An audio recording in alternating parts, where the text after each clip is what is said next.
পুরীর জগন্নাথ দেবের লীলা বা মাহাত্ম্য আমরা কম বেশি সকলেই জানি, কিন্তু তার রান্নাঘরের লীলা বা মাহাত্ম্যও কম নয়।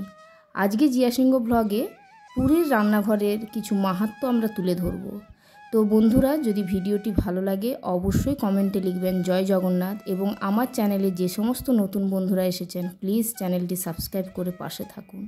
তো প্রথমেই বলবো যে এই রান্নাঘরে বিবিধ দ্রব্য রান্না করার জন্য কোনো বিদ্যুৎ বা যন্ত্র ব্যবহার করা হয় না।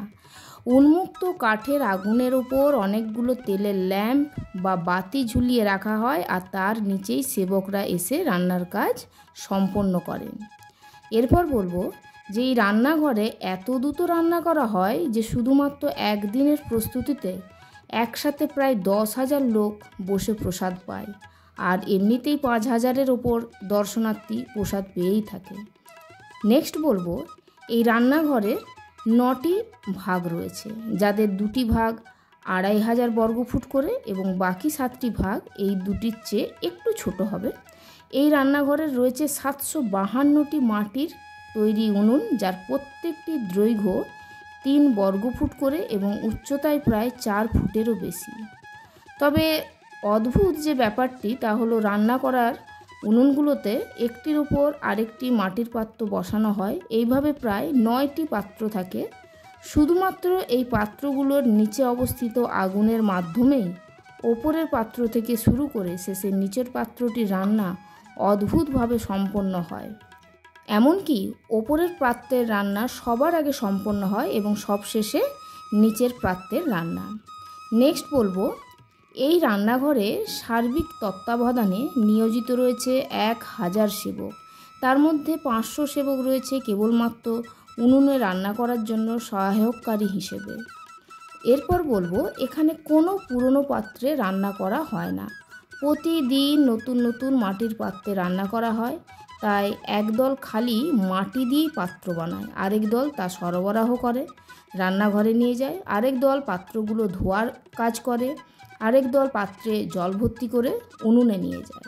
তবে এখানে আরেকটি অদ্ভুত বিষয় হলো রান্না করার জন্য এখানে গঙ্গা আর সরস্বতী নদী রান্নাঘরের ভিতর দিয়েই প্রবাহিত হয়েছে, যা বাইরে থেকে দেখা যায় না, যা সত্যিই অদ্ভুত। এরপরে বলবো কেউ কেউ সবজি ধোয়ার কাজ করছে, আবার কেউ কেউ সবজি কাটছে, আর কেউ মশলা তৈরি করছে। রান্নাঘরে যে সেবকরা থাকে তাদের বয়স যখন 12 বছর হয় তখন থেকেই তারা প্রশিক্ষণ প্রাপ্ত হয়।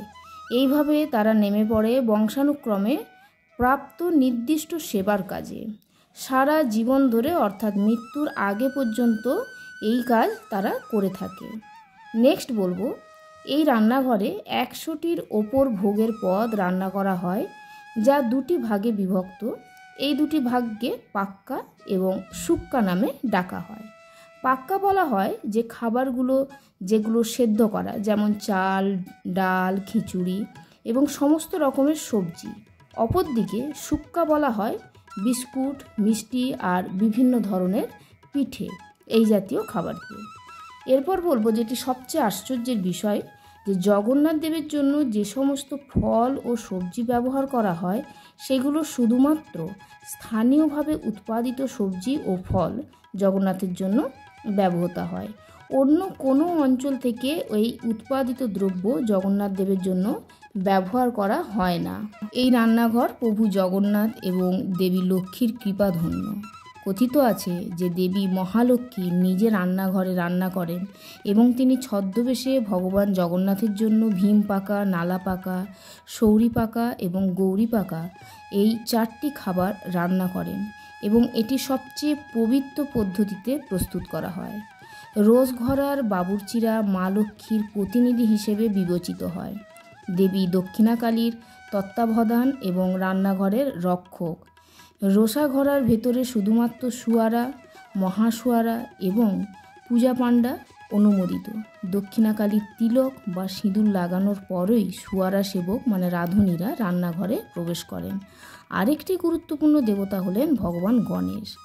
রোষাঘরার প্রবেশ করার আগে রাঁধুনিরা ভগবান গণেশের প্রার্থনা করেন, যিনি ভগবান জগন্নাথের জন্য নৈবেদ্যের প্রস্তুতির জন্য বাধা দূরকারী। রান্নাঘরের আগুনকে বৈষ্ণবগ্নি বলা হয়, কারণ এটি ভগবান জগন্নাথের রান্নাঘরে আগুন স্বয়ং বিষ্ণুর সেবা করার জন্য ব্যবহৃত হয়।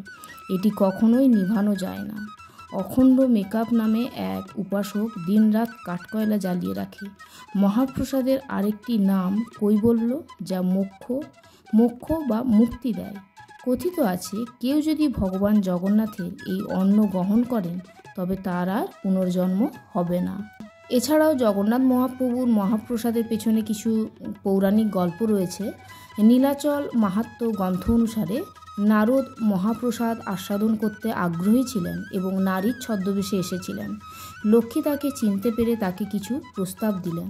আরেকটি গল্পে উল্লেখ করা হয়েছে যে কৃষ্ণ ব্রজধামে আহার করছিলেন এবং নারদও তার সাথে যোগ দিয়েছিলেন।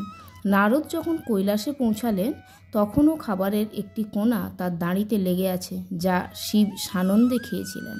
তার সহধর্মিণী গৌরী একটু চাইলেও ভগবান শিব তাকে দেননি। গৌরী যখন ভগবান কৃষ্ণের কাছে এটি চেয়েছিলেন তখন তিনি তাকে আশ্বস্ত করেছিলেন যে তিনি কলিযুগে দেবী বিমলার রূপে আবির্ভূত হবেন এবং তখন সুযোগ পাবেন। আজও মহাপ্রসাদের স্বাদ বাইরে নকল করা যায় না। মন্দিরের অভ্যন্তরে ভক্তদের এটাও প্রত্যক্ষ অভিজ্ঞতা যে রান্না করা খাবার রান্নাঘর থেকে মন্দিরে নিয়ে গেলে তাতে কোনো সুগন্ধ থাকে না, মিষ্টি গন্ধ থাকে না। কিন্তু মা বিমলাকে নিবেদনের পর মন্দির থেকে আনন্দবাজারে নিয়ে যাওয়া হয় এবং সেটি বিক্রয় করা হয়, তখন কিন্তু চারিদিকে সুগন্ধ ছড়িয়ে পড়ে। তো বন্ধুরা, আজকের ভিডিওর আলোচনা এখানেই শেষ করছি। যদি ভালো লাগে অবশ্যই কমেন্টে লিখবেন জয় জগন্নাথ, এবং আমার চ্যানেলে নতুন বন্ধুদের আরেকবার অনুরোধ করব চ্যানেলটি সাবস্ক্রাইব করে পাশে থাকার জন্য। পরের ভিডিওতে দেখা হচ্ছে। জয় জগন্নাথ।